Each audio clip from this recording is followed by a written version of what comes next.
क्षत्रिय करनी सेना ने लॉरेंस बिश्नोई की हत्या करने वाले पुलिस कर्मियों को 1,11,11,111 रुपए का इनाम देने का ऐलान किया है।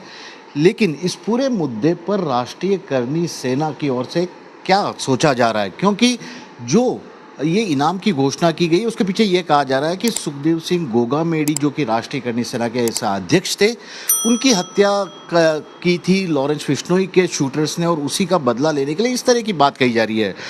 इस वक्त राष्ट्रीय करनी सेना की प्रमुख हमारे साथ है शीला शेखावत जी। शीला जी, ये आपने सुना 1,11,11,111 रुपए का इनाम, किस तरह से देखिए है? क्या आप भी इस तरह इत्तेफाक रखती है राज शेखावत जी की ओर से जो कहा गया?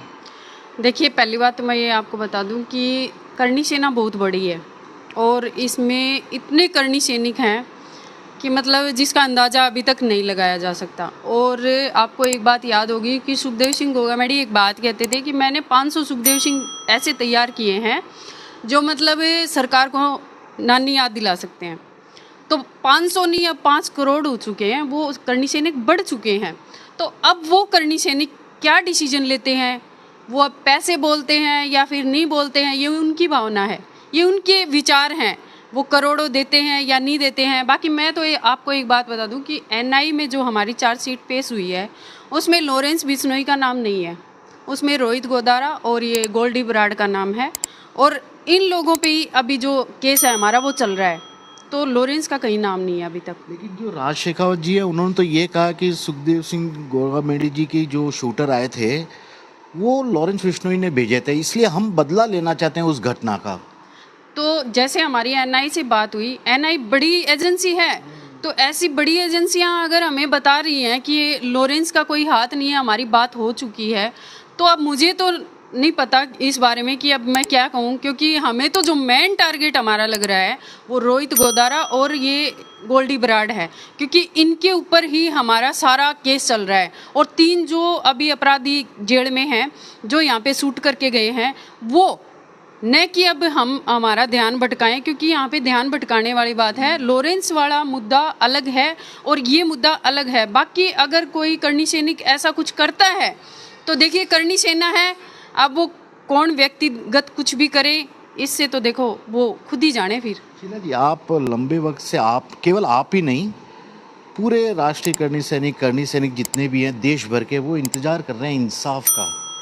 क्या इंसाफ आपको होता नज़र आ रहा है? क्योंकि सुखदेव सिंह जी शायद सबके लिए आवाज़ उठाते थे। देखिए, अभी हमारी चार्जशीट पेश हुई है और हमें बोला गया है एनआई के द्वारा कि नवंबर के आसपास हमें अच्छा रिजल्ट मिलेगा। और हम सभी करनी सैनिक इसी चीज़ का वेट कर रहे हैं कि हमें न्याय मिले, और न्याय के लिए हम दौड़ रहे हैं। क्योंकि जिस टाइम पे न्याय पैदल यात्रा मेरी निकली थी, तो मैंने चूरू तक निकाली थी, उस टाइम भी मेरा यही मुद्दा था, मुख्य मांग हमारी यही रही है कि हमें न्याय मिले। और सुखदेव सिंह गोगामेडी के लिए न्याय के लिए हम कुछ भी कर सकते हैं, मगर अगर हमें कोई ऐसे भ्रमित करे तो वो मुझे थोड़ा सही नहीं लगा। मतलब आप ये कह रहे हैं कि जो इनाम की घोषणा की है सुखदेव सिंह जी के नाम पे, वो शायद इस पूरे मामले को ध्यान भटकाने के लिए ही हो सकती है। वही तो मैंने आपको बोला कि ये करनी सेना है, और करनी सैनिक कौन क्या करता है वो व्यक्तिगत उनका विचार है, हमारा नहीं। सब करनी सैनिकों को, क्योंकि अलग अलग गुट बने हुए हैं, सुखदेव जी भी चाहते थे कि सब अगर एकजुट होकर आवाज़ उठाए तो जिस मकसद के लिए करनी सेना का गठन हुआ वो हो जाए। क्या आपकी ओर से पहल होगी, क्योंकि अलग अलग गुट, अलग अलग नेता, अलग अलग लोग खड़े हुए हैं, क्या आपकी ओर से एक कोशिश आने वाले दिनों में की जाएगी इस बारे में? तो मैं आपको बता दूं, अगर कोशिश की बात करते हैं तो जब मकराना जी पे हमला हुआ था तो मैं वहाँ जाके खड़ी हुई थी। जब सुखदेव सिंह गोगामेडी पे ये मर्डर हुआ था तो मकराना जी भी आके खड़े हुए थे। तो कहाँ अलग है? जब हमें एक दूसरे की ज़रूरत होती है हम खड़े हो जाते हैं। तो यही है करनी सेना।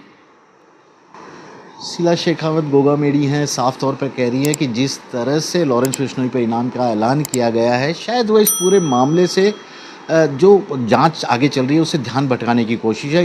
ये कम से कम इससे इत्तेफाक नहीं रखती हैं, क्योंकि शूटर कोई और थे, उन्हें जल्दी ही सज़ा मिलेगी, ऐसा आश्वासन इन्हें एनआईए की तरफ से मिला है। श्रीवत्सन, जयपुर, न्यूज़ 24।